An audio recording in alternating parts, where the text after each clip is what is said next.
Hello दोस्तों, Eklavya study point में आपका स्वागत है। मेरा नाम है सत्येंद्र प्रताप और आज हम इस वीडियो में देखेंगे क्लास 12th का हिस्ट्री, इतिहास। थर्ड बुक है हमारी एंड चैप्टर नंबर है 15, यानी कि हम 15वां चैप्टर देख रहे हैं थर्ड बुक से। चैप्टर का नाम है संविधान का निर्माण। तो दोस्तों, ये जो चैप्टर है ना, बहुत ही ज़्यादा इजी है। ठीक है, सिंपल चैप्टर है। संविधान वगैरह के बारे में आप अच्छे से जानते हैं। अगर आपको याद है तो ये सारी चीज़ें आप 11th क्लास में पढ़ चुके हैं, और आपने सिर्फ 11th क्लास में ही नहीं बल्कि आपने छोटी क्लासों में भी ये सारी चीज़ें पढ़ी होंगी। तो वही सारी चीज़ें इसमें आएंगी। हम देखते हैं कि दोस्तों हमारे लिए क्या इंपॉर्टेंट है। ये जो मैंने क्वेश्चन लिए हैं ये हैं आपके एन के। एन टेक्स्ट बुक आपकी। ठीक है, जो बुक के पीछे क्वेश्चन होते हैं ये वो क्वेश्चन है। अब मैं यहाँ पे आपको इन क्वेश्चनों को डिस्कशन करने से पहले आपको कुछ बातें बता देता हूँ इंपॉर्टेंट, जो आपको ध्यान से सुनना है। और आप कई बच्चे क्या करते हैं, वीडियो को काट कर जल्दी जल्दी देखने की कोशिश करते हैं। तो काट कर देखने की कोशिश मत करना, क्योंकि हो सकता है कि कुछ बातें ऐसी हैं जो कि इंपॉर्टेंट रही हैं और वो आप काटने पीटने के चक्कर में वो चीज़ें चली जाएं। देखो, बच्चों के मन में बहुत सारी बातें होती होंगी पेपर को लेकर, एग्जाम को लेकर। तो दोस्तों, ये जो बोर्ड का एग्ज़ाम है ना, ये इतना ज़्यादा इसको हुआ बनाने की ज़रूरत नहीं है कि ना जाने ये क्या है। बिल्कुल आज तक आपने जितने भी एग्ज़ाम दिए हैं ये वैसे ही एग्ज़ाम है, कोई नई चीज़ नहीं है इसमें। ठीक है, लेकिन ये जो आपके एग्ज़ाम है ना, ये आपकी लाइफ को निर्धारित करेंगे। यानी यहाँ से जो आपके मार्क्स आएंगे या यहाँ से जो आपकी मेहनत होगी, वो चीज़ें क्या करेंगे, आपकी ज़िंदगी को आगे, आपके करियर को निर्धारित करेंगी। तो यहाँ पे हमें देखना क्या है, मैं आपको एक बात बताता हूँ, ध्यान से सुनो। कि आपको ना, समय बेशक से हमें पता है कम है, ज़्यादा से ज़्यादा मेहनत करना है, रीडिंग करनी है। ठीक है, और रीडिंग कहाँ से कर सकते हो आप, आपको करना है सपोर्टिंग मटेरियल। आपके पास ये एक अच्छी चीज़ है यहाँ से करना, क्योंकि क्वेश्चन जो आएंगे आपके पेपर में सपोर्टिंग मटेरियल से ही आएंगे, क्योंकि इसमें टू द पॉइंट दे रखे हैं, कम टाइम में अच्छी तैयारी हो जाएगी। दूसरी चीज़ क्या है पढ़नी है आपको, एन पढ़नी है। इसके अलावा अगर आप एग्ज़ाम आइडिया या और भी अन्य किताबें पढ़ते हैं तो उसमें एग्ज़ाम आइडिया ज़्यादा बेहतर नहीं है। हिस्ट्री के लिए पॉलिटिकल साइंस का एग्ज़ाम आइडिया अच्छा है, लेकिन हिस्ट्री का बहुत ज़्यादा अच्छा नहीं कह सकते हम। तो आप अगर वो क्या था उसका नाम, सॉरी, यूनिक यूनिक का, हाँ सॉरी, यू लाइक का आता है। यू लाइक का सैम्पल पेपर है, उसमें मैंने देखा था, उसमें कुछ टू द पॉइंट दे रखे हैं, तो आप वहाँ से पढ़ लोगे तो ज़्यादा इजी रहेगा। मैं इसलिए बता रहा हूँ क्योंकि ये सारी चीज़ें इजी है। हालांकि आपको इन बाहरी चीज़ों की जरूरत नहीं पड़ेगी। आपने एनसीईआरटी पढ़ी है तो बेस्ट है, सपोर्टिंग मटेरियल पढ़ा तो बेस्ट है, तीसरी चीज़ की जरूरत है नहीं। लेकिन फिर भी अगर आप प्रेफर करते हो इन चीज़ों को, तो आपको ये सारी चीज़ों की जरूरत पड़ेगी। फिर क्या है, आपका 75 नंबर का जो पेपर आएगा बिल्कुल ईजी आएगा, जिसे हम बोलेंगे लड्डू। यानी 75 नंबर का पेपर सभी के लिए बहुत आसान है। उसके बाद जो 15 नंबर का पेपर आगे होगा, ठीक है, आपके हिस्ट्री शायद 80 नंबर का पेपर आता है, बाकी प्रैक्टिकल होगा। तो मैं आपको नॉर्मल उस पेपर की बात बता रहा हूँ जो 100 के आते हैं। उसमें लगभग 75 नंबर का पेपर ईजी होता है। आगे का जो 15 मार्क्स के क्वेश्चन होते हैं वो थोड़े से मतलब घुमावदार होते हैं, वैल्यू बेस्ड क्वेश्चन, तो वहाँ दिक्कत आती है। बाकी पेपर बहुत ज़्यादा ईजी आता है, तो आप तैयारी करो। अब आते हैं हम अपने टेक्स्ट बुक के क्वेश्चन पे। एनसीईआरटी से लिए गए क्वेश्चन है। जैसा कि आप देख पा रहे हैं, विभिन्न समूह अल्पसंख्यक शब्द को किस तरह परिभाषित करते थे। सबसे पहले हमें यहाँ पे एक वर्ड है अल्पसंख्यक, इसका मतलब पता होना चाहिए। अल्पसंख्यक का मतलब होता है संख्या में कम। क्या मतलब है, संख्या में कम। अगर यहीं पे आ जाए बहुसंख्यक, तो बहुसंख्यक होता है संख्या में ज़्यादा। जैसे मान लो ये एक जगह है, यहाँ पे रहते हैं, यहाँ की ये सारी जनसंख्या है यहाँ की। हमने जनसंख्या काउंट करी, यहाँ पे मान लो टोटल 100 लोग थे। 100 लोग में से 70 लोग हिंदू थे और 30 लोग मुस्लिम थे। तो यहाँ पे मुस्लिम जो हैं वो कम है, यानी कि ये हो जाएंगे अल्पसंख्यक। और जो हिंदू 70 है यानी ज़्यादा, ये हो जाएंगे बहुसंख्यक। अब मान लो हम दूसरी जगह पे गए, वहाँ पे मुस्लिम जो थे वो ज़्यादा थे, 70 थे, और हिंदू थे वो 30 थे। यानी यहाँ पे हिंदू हो जाएंगे अल्पसंख्यक, मुस्लिम हो जाएंगे बहुसंख्यक। तो ये होता है एक, ठीक है, तरीका अल्पसंख्यक और बहुसंख्यक को देखने का। तो यहाँ पे क्वेश्चन ये नहीं पूछा जा रहा अल्पसंख्यक और बहुसंख्यक क्या होता है, क्योंकि ये आप जानते हैं, लेकिन अगर कोई बच्चा नहीं जानता होगा तो मैंने इसलिए बताया है। यहाँ पे हम आते हैं अल्पसंख्यक शब्द को किस तरह परिभाषित किया जाता है, किया जा रहा था। तो उस वक्त क्या थे, जो मुसलमान लोग थे ना, मुस्लिम लोग, मुस्लिम समूह, वो कह रहे थे कि भाई संख्या के आधार पे अगर हम देखें तो वो अल्पसंख्यक हैं। क्यों? क्योंकि मुसलमानों का ऐसा मानना था कि उनकी जो संख्या है वो कम है, इसलिए उनको क्या माना जाए, उनको अल्पसंख्यक वर्ग में रखा जाना चाहिए। ठीक है, अल्पसंख्यक वर्ग में रख दिया जाए मुसलमानों को। ऐसा क्यों? वो बात चल रही थी दोस्तों ये कि अल्पसंख्यक वगैरह जो थे उनको संविधान के तहत क्या था, कुछ छूट दी जा रही थी। ठीक है, तो ये सारी चीज़ें हो सकती हैं। अब आते हम थोड़ा सा दूसरे पॉइंट पे देखते हैं। किसान नेता थे भाई एक, जिनका नाम था एनजी रंगा। क्या नाम था इनका? एनजी रंगा। एनजी रंगा जी थे जो, उनका मानना ये था कि अल्पसंख्यक शब्द जो है वो उन लोगों के लिए इस्तेमाल किया जाए जो गरीब हैं और जो दलित है। यानी इन्होंने ये बोला कि भाई गरीब और जो दलित लोग हैं उनको अल्पसंख्यक में रखो। क्योंकि जब संविधान बनाया जा रहा था ना, तो समस्या आ रही थी अल्पसंख्यक किसको माना जाए। तभी ये बात थी, कुछ लोगों ने बोला कि भाई मुसलमानों को माना जाए क्योंकि उनकी संख्या कम है। कुछ समाजवादी नेता थे एनजी रंगा जैसे, उन्होंने बोला जो गरीब लोग हैं, दलित लोग हैं, उनको अल्पसंख्यक माना जाए। ठीक है, इस तरीके से अब हम देखते हैं तीसरा पॉइंट। आदिवासी नेता जो थे उनका मानना है कि अल्पसंख्यक वर्ग आदिवासियों को शामिल किया जाना चाहिए। यानी आदिवासी नेता लोग थे वो कहते थे भाई अल्पसंख्यक में आदिवासी को मानो, क्योंकि आदिवासी जो लोग हैं वो क्या है, वो सदियों से उनका शोषण होता आ रहा है भाई, हमेशा से उनका शोषण हो रहा है, उन्हें संरक्षण की जरूरत है, तो इसलिए आदिवासियों को क्या मान लिया जाए, अल्पसंख्यक मान लिया जाए। चौथे जो थे भीमराव अंबेडकर जी, तो अंबेडकर जी ने ये कहा कि जो अस्पृश्य लोग हैं, जिनको मतलब छुआछूत का शिकार माना जाता है या जिनको छूने से लोग कतराते हैं, हजारों साल से शोषित होते आ रहे हैं, अपमानित होते आ रहे हैं, उनको अपमान सहना पड़ रहा है, उनको अल्पसंख्यक माना जाए। ठीक है, तो दोस्तों यहाँ से देखो चार तरह की बातें आपको समझ में आई होंगी कि अल्पसंख्यक की बातें हैं जो अल्पसंख्यक ना अलग अलग तरह से लोगों ने कहा है अल्पसंख्यकों को। तो पहले जो लोग हैं वो किसे कह रहे हैं, पहले तरह के लोग कह रहे हैं कि भाई मुसलमान जो लोग हैं उनको अल्पसंख्यक माना जाए। दूसरी तरह के जो लोग हैं वो कह रहे हैं कि भाई जो किसान नेता जो थे वो कह रहे हैं कि जो दलित और गरीब, यानी कि दलित और गरीब लोग हैं इनको अल्पसंख्यक की श्रेणी में रखा जाए। तीसरी तरह के जो लोग थे वो कह रहे थे कि आदिवासी जो लोग हैं इनको रखा जाए, आदिवासी को। और अंबेडकर जी कह रहे थे कि जो अस्पृश्य माना जाता है जिन लोगों को, उनको रखा जाए अल्पसंख्यक की श्रेणी में। तो आपको देखो इतना बड़ा क्वेश्चन था और इसमें से सिर्फ 4 पॉइंट निकल कर सामने आए। एक है मुसलमान, दूसरा है गरीब या दलित, तीसरा आदिवासी, चौथा अस्पृश्य। तो आपको क्या करना है, क्वेश्चन लिखना है, चारों पॉइंट लिख लेने हैं, बस खत्म आंसर। आप समझ गए हैं और आपको ज़्यादा वो करने की जरूरत नहीं है, क्योंकि पेपर में ना आपको बस थोड़ा सा याद रखना है, बहुत ज़्यादा रटा हुआ नहीं होना चाहिए कि रटा।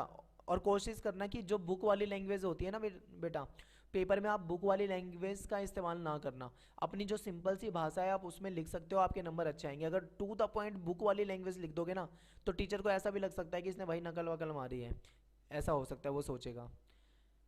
ये है एनसीईआरटी बुक से आपके क्वेश्चन। ठीक है, एनसीईआरटी बुक के क्वेश्चन, आपके टेक्स्ट बुक के जो क्वेश्चन है वो लिए हैं मैंने। तो जैसा कि आप अपने स्क्रीन पे देख पा रहे हैं कि प्रांतों के लिए ज़्यादा शक्तियों के पक्ष में क्या तर्क दिए गए। अब देखो भाई यहाँ पे आपको दो चीज़ें समझनी है। क्या समझनी है, हमारे देश में जो है, हमारे देश में है संघवाद। संघवाद, ठीक है, संघवाद भी विभिन्न देशों में है, उसका अलग अलग तरीके से होता है। संघवाद के तहत क्या होता है, हमारे यहाँ पे जो शक्तियाँ हैं वो दो हिस्सों में बढ़ती हैं। एक होती है केंद्र की सरकार, एक होती है प्रांतों की सरकार, जिसे हम बोलते हैं राज्यों की सरकार। केंद्र की सरकार जो होती है दोस्तों, उसके पास होती है ज़्यादा शक्तियाँ, और राज्य की सरकार होती है उनके पास होती है कम शक्तियाँ। केंद्र की सरकार जो है वो पूरे देश को देखती है, यानी 29 राज्य हैं तो पूरे 29 राज्यों को देखेगी। राज्य की सरकार जो होती है वो केवल अपने राज्य तक सीमित रहती है। ठीक है, इसीलिए केंद्र को ज़्यादा शक्ति दी गई है। अब केंद्र को ज़्यादा शक्ति क्यों दी गई है और राज्य को कम शक्ति क्यों दी गई है, पहले ये समझ लो। हालांकि क्वेश्चन अगर ये समझ जाओगे तो क्वेश्चन आपको अच्छे से समझ में आ जाएगा, हमेशा के लिए आपको पढ़ना और रटना नहीं पड़ेगा, याद हो जाएगा। केंद्र को ज़्यादा शक्तियाँ हमारे संविधान में इसीलिए दी गई हैं भाई, क्योंकि केंद्र जो है वो पूरे देश को देखेगा, उसके पास ज़्यादा ताकत रहेगी, वो पूरे देश को देखेगा। लेकिन अगर मान लो राज्यों को ज़्यादा ताकत दे दी जाती है तो वो सिर्फ अपने राज्य से मतलब रखेंगे, देश से मतलब नहीं रखेंगे, जिससे देश की अखंडता को भी खतरा हो सकता है और देश का विकास भी रुक सकता है अगर राज्यों को ज़्यादा शक्ति दे दें तो। इसलिए हमने केंद्र को ज़्यादा ताकतवर रखा। लेकिन क्वेश्चन हमारा यहाँ पे देखो क्या है, यहाँ पे बात ये है कि कुछ लोग ऐसा कह रहे थे कि भाई प्रांतों को ज़्यादा शक्ति दो। हालांकि शक्ति हमेशा केंद्र को ही ज़्यादा देनी चाहिए, लेकिन कुछ लोगों का ऐसा मानना है कि प्रांत को ज़्यादा शक्ति दो। तो उन्होंने अपने अपने तर्क दे दिए, भाई क्यों दो, तो उन्होंने अपने अपने तर्क दे दिए। तो हमें वही तर्क ध्यान में रखने हैं कि क्यों मतलब लोगों ने ऐसा कहा है। ठीक है, तो देखो दोस्तों, जो लोगों ने तर्क दिए वो ये हैं। उन्होंने कहा कि अगर केंद्र के पास ज़्यादा अधिक जिम्मेदारी होंगी तो वो अच्छे तरीके से अपना काम नहीं कर पाएगा, इसलिए उसकी जो जिम्मेदारी है वो थोड़ी कम करी जाए और उस राज्यों के बीच में बांट देनी चाहिए, ताकि केंद्र की कुशलता में कमी ना आए। इन्होंने ये कहा, तर्क दिया कि जो केंद्र जो होता है वो पूरे देश को देखता है। पूरे देश, जैसे मान लो हमारे देश में 29 राज्य हैं आज के टाइम पे, तो 29 राज्यों को देखेगा केंद्र सरकार, देखेगी। तो ऐसे में क्या है दोस्तों, केंद्र सरकार के पास कितना सारा बर्डन होगा, यानी वो पूरे 29 के 29 राज्यों को। तो राज्यों ने ये बोला कि अगर प्रांतों को थोड़ी थोड़ी जिम्मेदारी दे दी जाएगी तो क्या होगा, केंद्र सरकार का जो काम है वो अपने आप ही कम होने लग जाएगा। जब केंद्र सरकार का काम कम होने लग जाएगा तो वो अच्छे से काम करने लग जाएंगे। ठीक है, तो ये तर्क दिए भाई, पहले नंबर का पॉइंट है ये। सेकंड पॉइंट देखो, इन्होंने बोला कि राजकोषीय प्रावधान राज्यों को कमजोर बना देगा, क्योंकि जब ज़्यादातर टैक्स जो होता है वो केंद्र कोष में जाएंगे तो राज्य सरकारों के पास राज्य के विकास के लिए धन नहीं होगा, और धन की कमी के कारण जो राजकाज होता वो केंद्र के सामने उनको हाथ फैलाना पड़ेगा। देखो, यानी इन्होंने ये बोला कि जो टैक्स होता है ना, टैक्स आपको पता है, जो सरकार के पास जो पैसा आता है वो टैक्स से आता है, उसी पैसे से सरकार विकास के लिए काम करती है, परियोजनाएं बनाती है। तो इन्होंने ये कहा कि भाई जो जो ज़्यादा पैसा जाता है वो जाता है केंद्र के पास, और केंद्र के पास ज़्यादा पैसा जाता है तो ऐसे में राज्यों के पास ज़्यादा पैसा नहीं रहता। फिर राज्य क्या करता है, राज्य जो होते हैं वो केंद्र के सामने हाथ फैला देते हैं भाई। ठीक है, ये बना दिया मैंने हाथ, और इन्होंने फैला दिया केंद्र के सामने। अब केंद्र क्या करेगा भाई, केंद्र के पास ज़्यादा पैसा है, फिर केंद्र पैसा देगा राज्यों को। तो ये सारा जो झंझट है इसको ख़त्म कर दिया जाए। इन्होंने बोला कि राज्यों को क्या कर दिया जाए, राज्यों को भी थोड़ा पैसे वगैरह दिए जाए, जिससे राज्य क्या करें, अपने आप ही डायरेक्ट काम कर ले, उन्हें केंद्र के पास हाथ फैलाने की जरूरत ना पड़े। तो इसलिए भी उन्होंने बोला कि राज्यों के पास ज़्यादा शक्ति होनी चाहिए। तो ये हो जाएगा दूसरा पॉइंट। तीसरा पॉइंट क्या है कि कुछ लोगों ने ये कहा कि शक्तियों का जो मौजूदा वितरण है ना, वो देश की एकता और अखंडता के लिए चुनौती माना। उनका कहना था कि यदि बिना सोचे समझे शक्तियों का प्रस्तावित वितरण, जो मतलब आज के टाइम पे जो प्रस्तावित वितरण, ये बात चल रही है 1947 की दोस्तों, लगभग 47 से 49 जो भी हमारा मतलब संविधान बन रहा था जिस दौरान, उस दौरान की बात चल रही है ये। और उस दौरान क्या था, देश की हालत आज की हालत के मुकाबले बिल्कुल अलग थी। उस टाइम पे हमने बर्बादी की मार झेली थी, बंटवारा, लड़ाई झगड़ा, ये सारी चीज़ें थी, संविधान बन रहा था, देश में गरीबी थी, टेक्नोलॉजी नहीं थी। ठीक है, हजारों समस्याएं थी, तब अलग माहौल था, तो अलग तरह की बातें हैं। आज अलग माहौल है।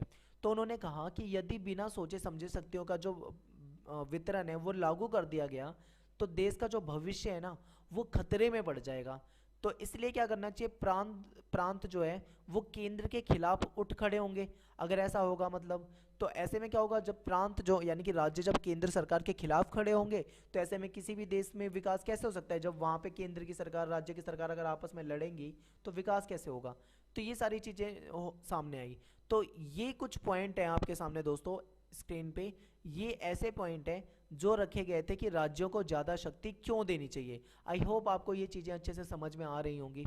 अब आते हैं हम अपने अगले क्वेश्चन पे। तीसरा नेक्स्ट क्वेश्चन देखो आप, दलित समूहों की सुरक्षा के पक्ष में किए गए विभिन्न दावों पर चर्चा करो। यानी जो दलित समूहों की सुरक्षा के पक्ष में, यानी जो दलित लोग हैं उनकी सुरक्षा के पक्ष में, यानी उनकी तरफ जो दावे किए जा रहे थे उन पे चर्चा करनी है। तो संविधान का जब निर्माण हो रहा था दोस्तों, तो उस समय क्या था, अल्पसंख्यकों के लिए पृथक निर्वाचन की बात उठी कि अल्पसंख्यक लोग हैं उनके लिए अलग निर्वाचन की व्यवस्था। तब बहुत सारे नेताओं ने दलित समूहों की सुरक्षा के लिए विभिन्न दावे पर चर्चा करी। ठीक है, आपको पता होगा पृथक निर्वाचिका का जो सिस्टम होता है क्या वो अच्छा होता है, सोचो थोड़ा सा, या वो बुरा होता है। अगर आपको याद हो रहा हो आ रहा हो तो 1909 में अंग्रेजों ने एक सिस्टम लेके आए थे पृथक निर्वाचिका की, और वहीं से मुसलमानों और हिंदुओं के बीच में उन्होंने फूट डाल दी थी। तो ये चीज़ें कैसे सही हो सकती हैं, गलत हो सकती हैं, आप इसका अनुमान लगा सकते हो। तो आगे आते हैं हम पॉइंट पे। भीमराव अंबेडकर यानी डॉक्टर भीमराव अंबेडकर जी ने दलित जातियों के लिए अलग निर्वाचन की मांग करते हुए कहा कि इतने वर्षों तक अत्याचार सहन करने के बाद उन्हें अधिकारों की प्राप्ति होनी चाहिए। यानी कि इतने सालों तक उन्होंने क्या करा है, अत्याचार सहा है, शोषण हुआ है उनका, तो ऐसे में क्या होना चाहिए, उनके लिए पृथक निर्वाचन की मांग कर दी डॉक्टर भीमराव अंबेडकर ने। सेकंड पॉइंट ये है कि दलित जातियों के प्रतिनिधि नागप्पा, ये दलित जातियों के प्रतिनिधि थे, उनके नेता वगैरह थे, इन्होंने कहा था कि हम लोगों ने सदा कष्ट उठाया है लेकिन अब हम अपनी बात मनवाना सीख चुके हैं। उनका कहना था कि संख्या की दृष्टि से तो हरिजन जो है वो अल्पसंख्यक नहीं है, यानी कि संख्या की दृष्टि से तो उनकी संख्या बहुत ज़्यादा थी, लेकिन समाज में उनके साथ जो अनदेखा रवैया होता था ना, यानी आपको पता है कि कैसे जातिगत भेदभाव होते थे, उनको छुआ नहीं जाता था। लोग ऐसा कहते थे कि इनको छू लेंगे तो पता नहीं क्या हो जाएगा, उनके मन में गलत गलत धारणाएं थी। और आप ये सोचो कि किसी व्यक्ति को, इंसान है भाई सभी, हम भी इंसान है वो भी इंसान है, अगर किसी के साथ ऐसा भेदभाव होता है तो ये गलत है। तो ये सारी जो चीज़ें थी, इन्होंने बोला कि भाई हमारे जो संख्या है, हमारी संख्या तो ठीक है, लेकिन हमारे साथ हमेशा क्या होता है, अनदेखा किया जाता है हमें। दलित जातियों के एक प्रतिनिधि श्री के जे खांडेलकर ने कहा कि इन जातियों को हजारों वर्षों से इतना अधिक दबाया गया है कि अब इनका शरीर और दिमाग जो है वो काम नहीं करता और इनकी दशा दयनीय हो गई है। तो इन्होंने बोला तो इनकी सुरक्षा के लिए क्या करना चाहिए, सरकार को कदम उठाने चाहिए। इन सब दावों के परिणाम स्वरूप संविधान में यह सुझाव दिया गया कि हिंदू मंदिरों में जो अस्पृश्य हैं उनके प्रवेश करने की अनुमति दी जाए। यानी कि पहले इनको मंदिरों में, कुओं पे और सार्वजनिक मतलब जो घर वगैरह होते थे उनमें घुसने की इजाज़त नहीं होती थी। तो उन्होंने बोला कि भाई इनको क्या करना चाहिए, मंदिरों हर जगह जाने के लिए इनको परमिशन दे दी जाए और इनके साथ कोई भेदभाव ना हो। और जो सरकारी नौकरियां हैं उनमें इनको आरक्षण दे दिया जाए, इससे इनकी दशा जो है वो सुधर जाएगी, ऐसा कहा गया था। ठीक है, तो ये सारी चीज़ें। एक बार क्या हुआ था, किसी बच्चे ने 11th क्लास के बच्चे ने कमेंट करा था, उसने ये कहा था कि भाई मैंने भीमराव अंबेडकर पे कुछ ऐसा बताया कि मैंने भेदभाव करा है पढ़ाते टाइम। तो भाई ऐसे ही कुछ बच्चे ऐसे होते हैं जो काफ़ी ज़्यादा बेवकूफ़ वाली बातें करते हैं, तो इन सारी चीज़ों को ऐसे नहीं देखना चाहिए। जबकि मैंने उस लड़के को समझाया भाई कि ऐसा कुछ ही नहीं है, तो एक बार दोबारा से वीडियो को देख, मैंने बहुत अच्छे से समझाई है हर बातों को। लेकिन कहते हैं ना कि कुछ ऐसे होते हैं जो भाई उनको बातों को ना बढ़ा चढ़ा कर मतलब कुछ ऐसा अर्थ निकालना होता है जिससे वो बहस कर सके, तो वो ऐसा ही था। फिर जब मैंने उसे अच्छे से समझाया तो उसकी समझ में शायद आ गया। तो ये है, तो भाई हम किसी को, कभी मैं किसी पे कमेंट नहीं करता हूँ ऐसा, लेकिन फिर भी अगर किसी को लगता है तो वो उसकी खुद की थिंकिंग हो सकती है। आगे आते हैं हम अपने क्वेश्चन पे। आगे क्वेश्चन देखो दोस्तों, बहुत इजी क्वेश्चन है, कुछ भी ऐसा नहीं है हमारे लिए जो मुश्किल हो। ये चैप्टर ही आसान है, क्योंकि आसान इसलिए लगता है क्योंकि यार ये चीज़ें ना हम काफ़ी टाइम से पढ़ चुके हैं, छोटी क्लासों में भी पढ़ चुके हैं इन सब चीज़ों को। ठीक है, क्वेश्चन जो लिया है हमने एनसीईआरटी की बुक से लिया है, टेक्स्ट बुक जो हमारी है उसके क्वेश्चन है। और क्वेश्चन नंबर 3 है ये कि संविधान सभा के कुछ सदस्यों ने उस समय की राजनीतिक परिस्थितियों और एक मजबूत केंद्र सरकार की ज़रूरत के बीच क्या संबंध देखा। देखो, संविधान सभा के कुछ सदस्यों ने उस समय राजनीतिक परिस्थिति, देखो मैं आपको पहले ही बता रहा हूँ कि उस टाइम पे जो देश की राजनीतिक परिस्थिति थी या जो देश के हालात थे आज के समय से बिल्कुल अलग थे, याद रखना। तो उस समय की राजनीति परिस्थिति और एक मजबूत केंद्र सरकार की जरूरत के बीच क्या संबंध देखा। थोड़ी देर पहले हमने एक क्वेश्चन पढ़ा था, अगर आपको याद हो तो उस क्वेश्चन में मैंने ये बताया था कि भाई हमारे यहाँ पे दो तरह की सरकारें होती है, केंद्र की होती है, एक राज्य की होती है। कुछ लोग कह रहे थे कि राज्य को ज़्यादा ताकत देनी चाहिए और ये सारी चीज़ें हमने पढ़ी थी। लेकिन अब इसका अपोजिट है, यानी अब हम बात करेंगे कि केंद्र को क्यों ज़्यादा शक्ति देनी चाहिए। तो आपको वो समझ में आया होगा, तो आपको ये भी बहुत अच्छे से समझ में आएगा। बहुत ज़्यादा इजी क्वेश्चन है, आई होप आपको वो अच्छे से समझ में आया होगा। देखो भाई, पहले मैं इसको इरेज करता हूँ और फिर मैं आपको बताता हूँ बहुत ईजी तरीके से। देखो, संविधान सभा में केंद्र सरकार और राज्य सरकार के बीच शक्ति जो का बंटवारा है, यानी वितरण मतलब बंटवारा है, उसको लेकर काफ़ी बहस हुई। क्योंकि बहुत सारे लोग ऐसे थे वो कह रहे थे राज्यों को ज़्यादा ताकत दो, बहुत सारे लोग ऐसे थे जो कह रहे थे कि भाई केंद्र को ज़्यादा ताकत दो। अब बात अटक रही थी कि केंद्र को ज़्यादा ताकत दी जाए या राज्यों को दी जाए, दोनों तरह की बातें चल रही थी। तो कुछ का मानना था कि केंद्र को अधिक शक्तियाँ मिलनी चाहिए, कुछ का मानना था कि प्रांतों को यानी राज्यों को अधिक ताकत मिलनी चाहिए। जो लोग शक्तिशाली केंद्रीय सरकार की वकालत कर रहे थे उन्होंने कहा कि भाई ये चीज़ें हो बताई उन्होंने ठीक है, केंद्र सरकार, मजबूत केंद्र सरकार के पक्ष में कुछ पॉइंट, और थोड़ी देर पहले हमने पढ़ा था मजबूत राज्य सरकार के पक्ष में कुछ पॉइंट। तो आप दोनों में डिफरेंस देख सकते हैं। उन्होंने बोला भाई कि इतने सारे प्रांत हैं, इनको एकता के सूत्र में बांधे रखने के लिए केंद्र को मजबूत होना पड़ेगा। बहुत ज़्यादा सिंपल सी बात है भाई। हमारा देश जो अगर आज इतने विविधताओं के बाद भी अगर नहीं टूटा है, तो उसके पीछे एक रीज़न ये भी है कि हमारे देश की जो केंद्र सरकार है उसको ज़्यादा शक्तियाँ दी गई हैं। आपको पता होगा कि बहुत सारे देश ऐसे हैं वहाँ पे ऐसी समस्या आई है जहाँ पे राज्यों और केंद्र के बीच में शक्तियों के बंटवारे को लेकर बहसबाजी चली, और वहाँ पे क्या हुआ, देश टूटने तक की नौबत आ गई। तो इसीलिए इन्होंने बोला कि अगर पूरे देश को चाहते हो ना कि एकता के सूत्र में बंधा रहे, तो केंद्र हमेशा क्या होना चाहिए, मजबूत होना चाहिए।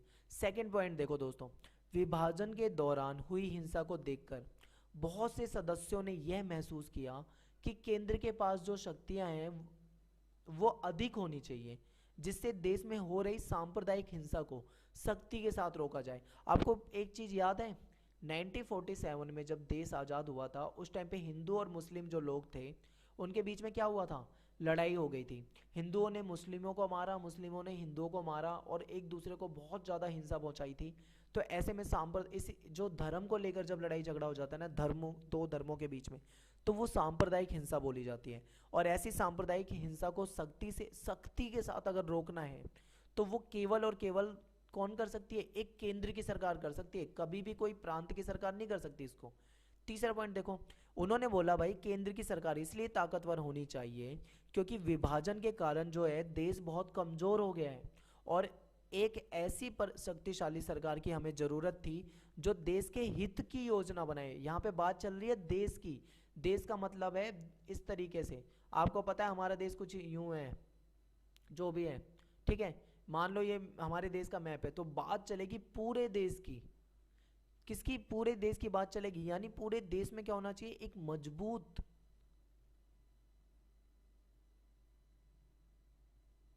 पूरे देश में एक मजबूत सरकार होनी चाहिए। एक मजबूत सरकार होगी ना दोस्तों, तो ही वो कुछ कर पाएगी, ठीक है, तो वो पूरे देश को टूटने से बचा सकते हैं। अगला है कि केंद्र शक्तिशाली होना चाहिए, इसलिए क्योंकि देश में विभाजन से बहुत कमजोर हो गया था, और ऐसी में शक्तिशाली सरकार की जरूरत थी जो पूरे देश के लिए के हित में योजना बना सके और आर्थिक संसाधन जुटा सके, और जो बाहरी आक्रमण है उससे सुरक्षा कर सके। एक चीज़ ये भी दोस्तों बताना भूल रहा था मैं आपको, कि जब देश में अंदर लड़ाई होती है ना, तो देश अंदरूनी रूप से कमज़ोर हो जाता है। अगर याद हो, आपने पॉलिटिकल साइंस का चैप्टर नंबर 7 पढ़ा हो जिसका नाम था सुरक्षा, वहाँ पे आपने दो तरह के खतरे पढ़े थे, एक बाहरी सुरक्षा वाला और एक आंतरिक सुरक्षा वाला। बाहरी सुरक्षा में आपको पता है बाहर से खतरे, आंतरिक सुरक्षा में पता है आपको अंदर से खतरे। और आपको ये भी याद हो रहा हो कि आंतरिक खतरे जो होते हैं वो हमेशा ज़्यादा नुकसानदायक होते हैं बाहरी खतरों से।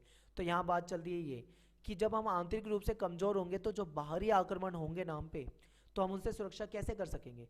तो इसके लिए हमें क्या करना चाहिए, कि हमें क्या करना चाहिए, एक मजबूत केंद्र सरकार हो जो कि हमें बाहरी आक्रमणों से भी हमारी रक्षा करे।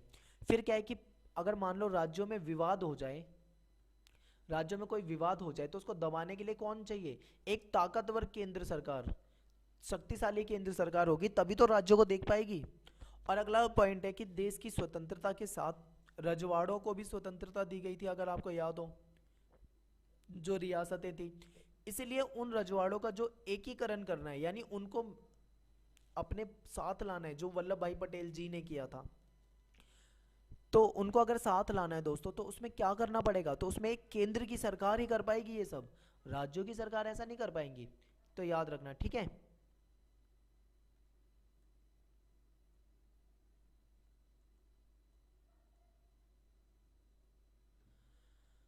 और अब आते हैं दोस्तों अगले क्वेश्चन की तरफ। ये देखो, ये क्वेश्चन है उद्देश्य प्रस्ताव।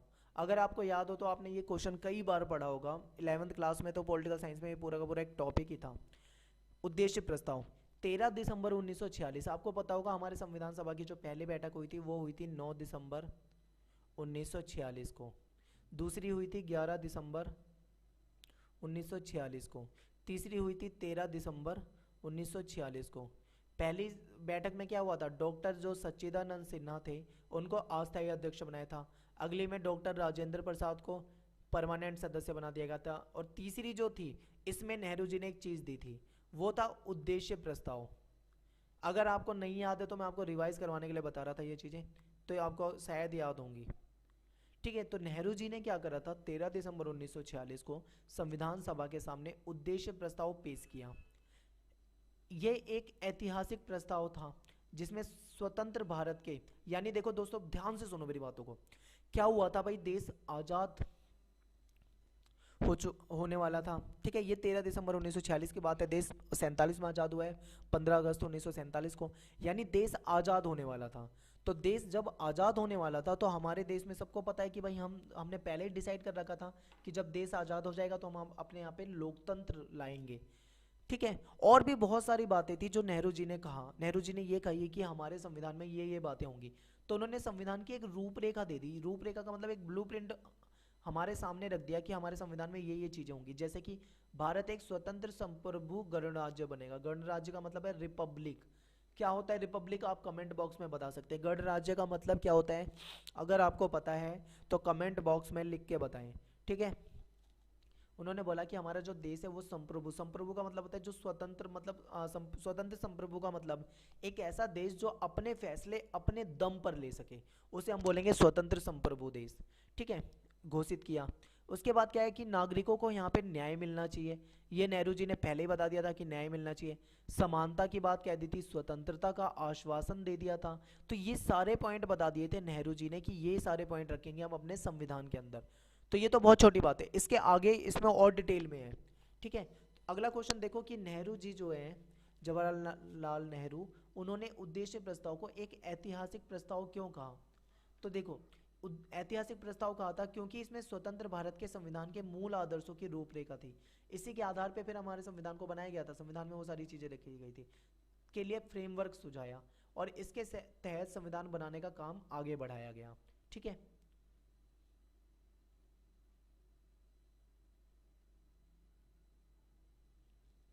तो ये अब मैं इसको करता हूँ क्लीन और आपको दिखाता हूँ आगे नेक्स्ट क्वेश्चन में। देखो, और अभी इसी क्वेश्चन में ना दोस्तों हम इसको ना थोड़ा डिटेल में भी पढ़ेंगे। ठीक है,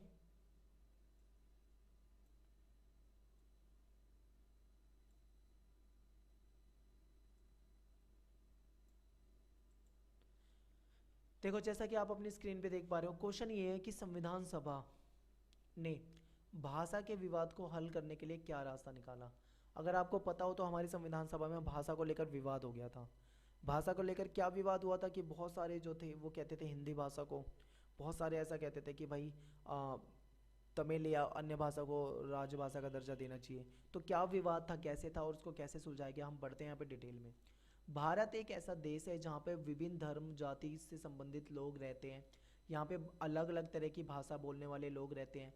जब राष्ट्रीय भाषा चुनने का सवाल आया तो इस मुद्दे पे संविधान सभा में बहुत तनाव पैदा हुआ।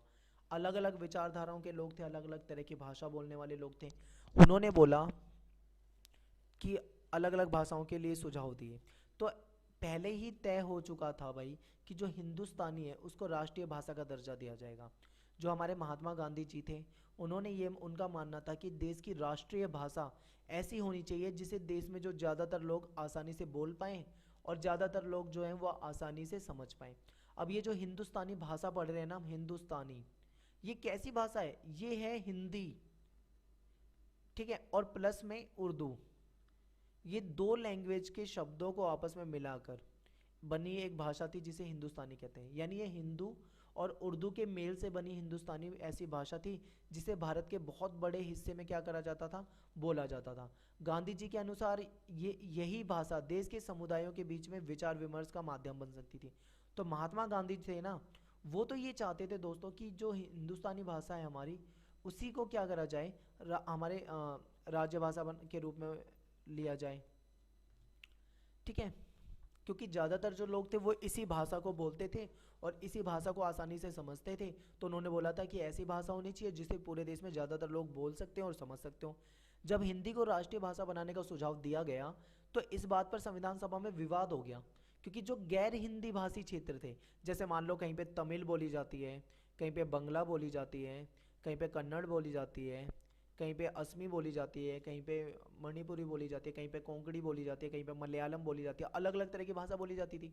तो जो गैर हिंदी भाषी क्षेत्र थे ना, उन्होंने ये कहा भाई, उनको ये लगने लगा कि हिंदी भाषा उन पे थोपी जा रही है, क्योंकि वो तो हिंदी भाषा बोलते नहीं है, तो ऐसे में जबरन उन पे हिंदी भाषा क्यों थोपी जाए।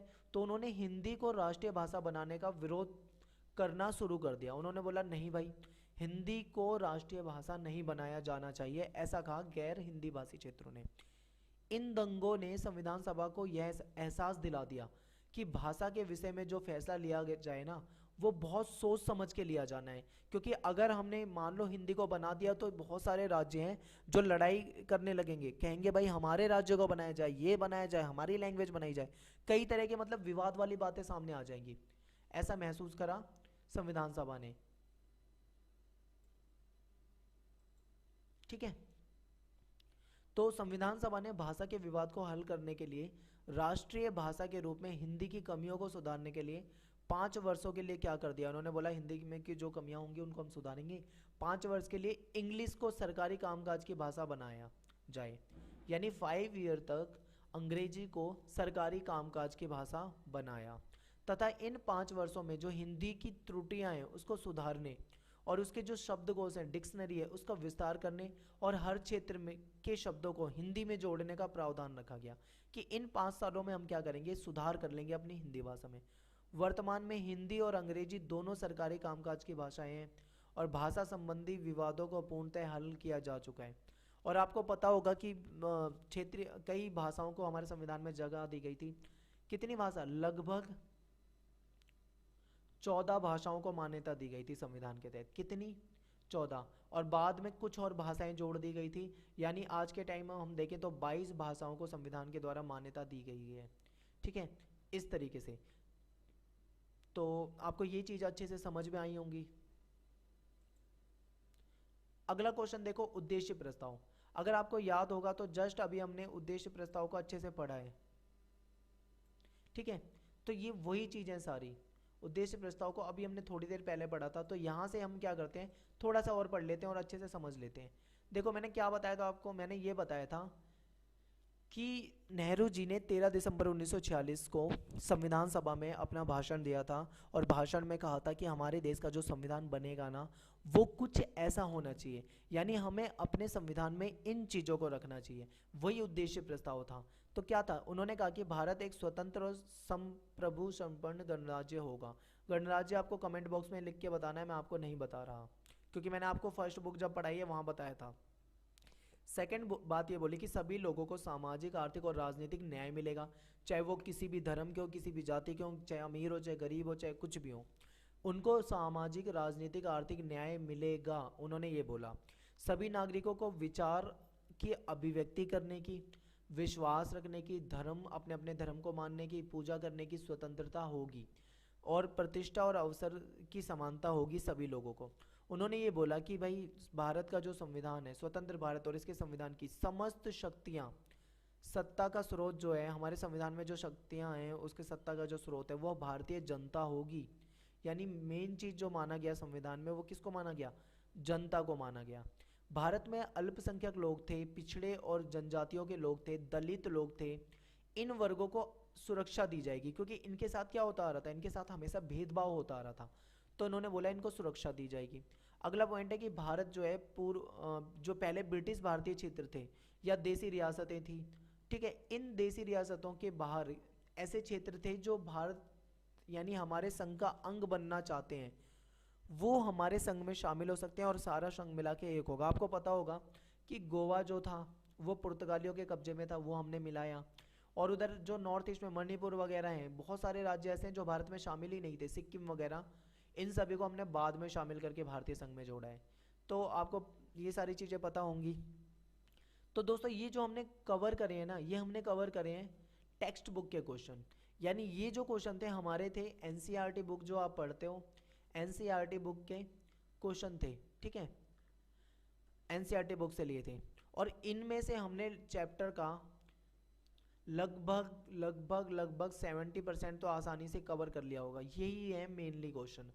और अगर कुछ क्वेश्चन जो बच रहे होंगे, थोड़े बहुत रह भी गए होंगे, तो मैं अभी जो ये एक बार ये सिलेबस थोड़ा बहुत रह रहा है वो कंप्लीट हो जाए, तो वो जो मैं लाया था ना इम्पोर्टेंट क्वेश्चन के एपिसोड वाली वीडियो, लगभग मैंने 9 एपिसोड बना रखे हैं। अब मैं क्या करूँगा, आगे episode number 10, episode 11, episode 12, episode 13, इस तरीके से लेके आऊँगा। तो जो भी चीज़ हमारी बच गई है किसी भी चैप्टर से वो इन एपिसोड में कवर कर दिए जाएंगे। तो आपको समझ में आया होगा सब कुछ।